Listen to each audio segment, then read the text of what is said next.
उत्तर प्रदेश के आगरा के स्कूल से स्कूली छात्रों को प्रताड़ित करने का मामला सामने आया है।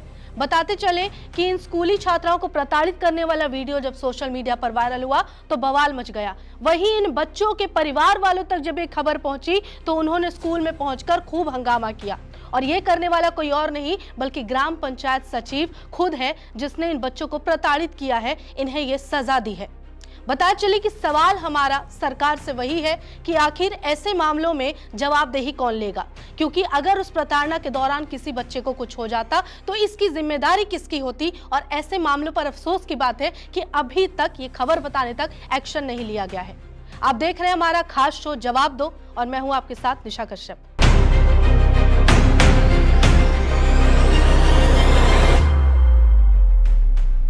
सबसे पहले बात कर लेते हैं कि आखिर ये पूरा मामला क्या है और कहां का है। बता दें कि आगरा में एक जिला है कागारोल, वहां की ये घटना है। वहीं ग्राम पंचायत सचिव सुशील कुमार है जो इन बच्चों को प्रताड़ित करता हुआ पाया गया उस वायरल वीडियो में जिसकी हम बात कर रहे हैं। वो इन स्कूली बच्चों को सजा दे रहा होता है। सबसे पहले हम चाहेंगे कि आप इन तस्वीरों को देखें। ये जो नजर आ रहे हैं ये स्कूल के बच्चे हैं जो कुछ हाथ ऊपर करके खड़े हैं तो कुछ यहाँ पर मुर्गे बने हुए हैं। और ये वो सचिव हैं जिनका नाम है सुशील कुमार, जिनके हाथ में छड़ी है।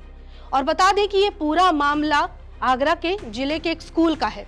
अब मामले पर फिर से आते हैं तो बता दें कि इन बच्चों को धूप में खड़ा रखा गया। करीब 1 घंटे तक ये सारे स्कूली बच्चे धूप में ऐसे ही खड़े रहे और सजा को झेलते रहे। कुछ को शिक्षक ने मुर्गा बना दिया था, क्यों? सिर्फ सजा के लिए। उसके आगे क्या होता है कि स्कूल परिसर में हाथ में छड़ी लेकर ये सचिव इन बच्चों को डरा रहा होता है और प्रताड़ित कर रहा होता है, मानसिक तौर पर भी और इस तरह से शारीरिक तौर पर भी।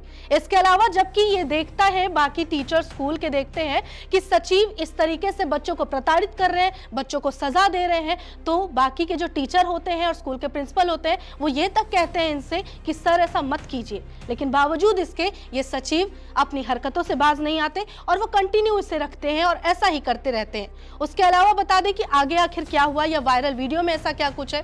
वायरल वीडियो में जो नजर आ रहा है वो दिखाने से पहले आप खुद उस वायरल वीडियो को एक बार देख लीजिए कि आखिर उसमें बच्चों के साथ क्या किया गया है।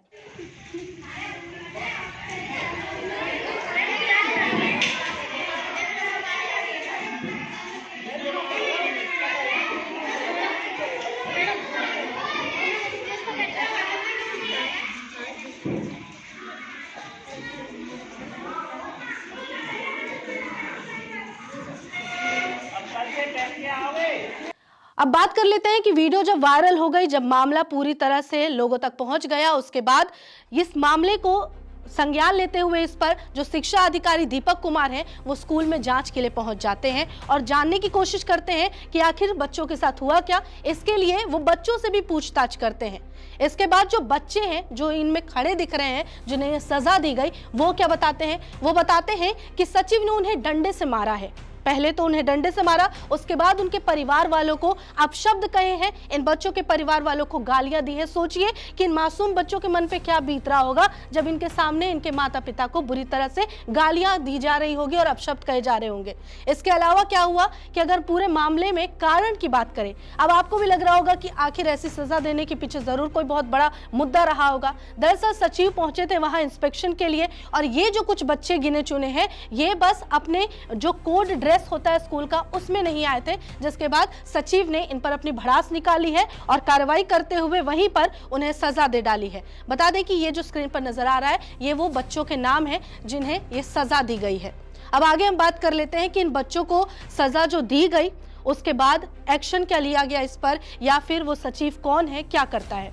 जब मामले की छानबीन की गई, गांव वालों को पता चला, परिवार वाले ये सब कुछ देख चुके, उसके बाद परिवार वालों ने ये खुलासा किया जो वो सचिव है उसने ये ऐसी पहली घटना नहीं की है, पहली हरकत नहीं है उसकी, बल्कि इससे भी गिरी हुई हरकत वो पहले भी कर चुका है। उस पर अगर बात करें तो बता दें कि रजिस्टर में एंट्री के दौरान कई बार होता है कि रजिस्ट्री में कुछ कंफ्यूजन हो जाता है, कुछ गलतियां हो जाती हैं नाम दर्ज करने में, इंफॉर्मेशन देने में, तो उस रजिस्ट्री में सुधार के लिए ये जो सचिव है लोगों से रिश्वत लिया करता करता था, पैसे की उगाही भी किया करता था। ये सब आरोप गांव वालों ने लगाया है। उसके बाद बात कर लें कि योजना की में भी ऐसे सचिव की भूमिका होती है ताकि वो योजना का लाभ लोगों तक पहुंच सके या उन सब चीजों में ध्यान दे सके, उसकी जिम्मेदारी सचिव पर थी। उसने क्या किया कि प्रधानमंत्री आवास योजना के तहत जो आवेदक थे वो इसी के थ्रू बातचीत करके अपने योजना का लाभ लेते थे। वो क्या करता था कि रजिस्ट्री के दौरान जब महिलाएं पहुंचती थी इस सचिव के पास अपना नाम दर्ज कराने, उस दौरान उसकी अलग मांग होती थी महिलाओं से, और उसकी ओछी और गिरी हुई सोच दर्शाता है। वो क्या करता था कि रात को 9 बजे महिलाओं को कहता था कि रात को 9 बजे आओ। उसके बाद जो गांव की महिलाएं इस योजना का लाभ लेने या उससे मदद लेने पहुंचती थी, उनसे वो कहता था कि अपना घूंघट हटाओ। उनसे कहता था कि अगर तुम्हें अपना वो काम करवाना है तो घूंघट उठा के मुझसे बात करो और रात को 9 बजे आओ, तभी ये काम कराऊंगा।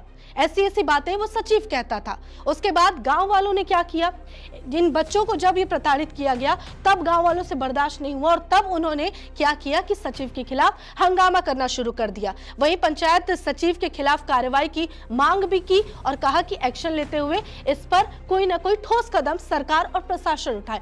उसके बाद जो ये सचिव होता है वो क्या करता है, एक तो चोरी ऊपर से सीना जोरी, ऊपर से वही 112 पर कॉल घुमा देता है, जिसके बाद अधिकारी सुष्मिता यादव मौके पर पहुंच जाती हैं और कार्रवाई करने की बात करती हैं। वो खुद ही सचिव फोन करके और ये दिखाता है कि मैं सही हूं और गांव वाले और इन बच्चों के परिवार वाले गलत हैं।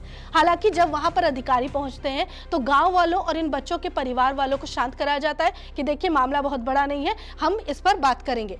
उससे भी ज्यादा अफसोस की बात यह है कि जिस समाज और जनता को आखिर प्रशासन या फिर सरकार से उम्मीद होती है, वो कितनी खरी उतरती है इस पूरे मामले में। क्या होता है कि पुलिस जब वहां मामले के लिए पहुंचती है जांच करने के लिए, तो मामला तो शुरू हो जाता है और जांच भी शुरू हो जाती है कि चलो इस पे कार्रवाई होगी। लेकिन अफसोस की बात यह है कि सचिव से पूछताछ होता है, सारी जानकारी पुलिस को मिल जाती है, उसके बावजूद पुलिस कोई कार्रवाई नहीं करती। वो वहां से बस सारे मामले का संज्ञान लेकर और चली जाती है। उसके बाद फिर एसडीएम संदीप यादव आते हैं। उनका बयान होता है कि इस घटना का संज्ञान गंभीरता से और विभाग से रिपोर्ट मांगा गया है। जैसे ही रिपोर्ट आ जाएगा उसके बाद हम कार्रवाई करेंगे। ये उम्मीद सचिव के इस कारनामे के बाद कौन देता है, जो अधिकारी वहां जांच के लिए आते हैं वो देते हैं। अब सवाल यह है कि ऐसे कई मामले आते हैं जहां स्कूल में देखा जाता है कि टीचर बच्चों को सिखाने के लिए भी कई बार हाथ छोड़ देते हैं, उन्हें पीट देते हैं, डरा देते हैं या फिर कुछ भी कह देते हैं। तो क्या ऐसे मामलों में कोई कानूनी कार्रवाई की जाती है, क्या कोई ऐसी सजा है? उसकी बात करें तो बता दें कि शारीरिक हिंसा समाज में अगर स्कूल में पढ़ रहे बच्चों पे होता है तो किसी भी तरीके से वो कानूनन तौर पे गलत है।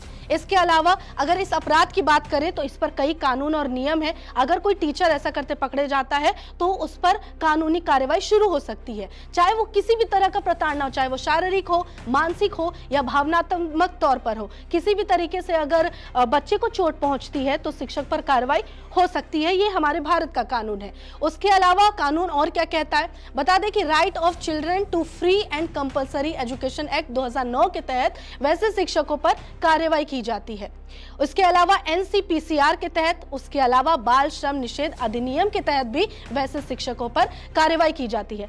अब मान लीजिए कि आपके बच्चे के साथ ऐसी घटना होती है या इन बच्चों के साथ ऐसी घटना हुई, तो उसके बाद आपको क्या करना है या कहां शिकायत दर्ज करानी है? उसके लिए आपको चाइल्ड वेलफेयर कमेटी यानी कि स्थानीय बाल कल्याण समिति में आप इस मामले को दर्ज करा सकते हैं और ऐसे मामलों में आप अपनी आवाज उठा सकते हैं। ये पूरा मामला तो हो गया, आप समझ चुके हैं, लेकिन सवाल अब भी हमारा भी और ऐसे मामलों को जानने के बाद जनता का भी है सरकार और प्रशासन से कि आखिर ऐसे मामले या घटना क्यों हो जाता है और कोई इसके लिए जवाबदेही क्यों नहीं लेता, कोई आगे क्यों नहीं आता, सख्ती से कार्रवाई ऐसे लोग पे क्यों नहीं आता। कल को शायद सचिव भी आराम से दोबारा ऐसी घटना को अंजाम दे दे, लेकिन अभी तक फिलहाल उस सचिव पे कोई कार्रवाई नहीं की गई है और बेहद अफसोस की बात है। लेकिन जनता को अभी भी उम्मीद है और जनता सरकार प्रशासन से जवाब चाहती है। आप क्या सोचते हैं, अपनी राय हमें कमेंट में जरूर बताएं। कल भी मैंने घर भेजा थी, उनको भी उसका अधिकार है। नहीं बनाने बच्चों के हाथ खड़े करवा दिए, लेकिन वो कह सकते हैं मैं प्रार्थना करवा रहा था, ये आप बात समझिए, मैं प्रार्थना करवा रहा था। तो अब जैसे बच्चे प्रार्थना कर रहे हैं, तो वो छोटे बच्चे सीखते सीखेंगे, ठीक है, तो थोड़ा बहुत 19-20 गा रहे होंगे मान लो, तो उन्होंने टोकना शुरू कर दिया। मैं ही हूँ इंचार्ज यहाँ का। अच्छा इन्होंने टोकना शुरू कर दिया। टोकना शुरू कर दिया, ठीक है, और कुछ किसी बातें बोलने लगे। ये बोलना उसके बाद सब प्रार्थना खत्म हो, बीच में कह रहे ऐसा करो, ये बंद करवाओ बच्चों से और मोबाइल में चला दो बीच में। नहीं सर, इतना हो जाने दीजिए, फिर देखेंगे बाद में जो है। फिर उन्हें मोबाइल में चलाया। अब कम से कम सुनिए सर, कम से कम 1 घंटे तक जो है बच्चों को धूप में रखा। पहले समझाने बुझाने में 1-2 बच्चे तो बैठ गए थे। उसमें रिदम से बनानी चाहिए थी क्लियर, जो सिखाई नहीं। मैं 2 दिन बताते जाऊँ यहाँ पर कैसे सिखाओ कि बच्चों को कोर्स पूरा नहीं हुआ। पूरा जब रिजल्ट करना होता है एक भी कोर्स पूरा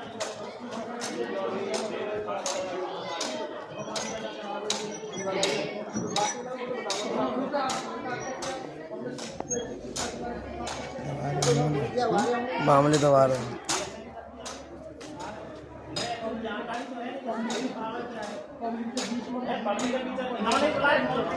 मैंने किसी को फोन नहीं किया, फोन किया आप देख लो।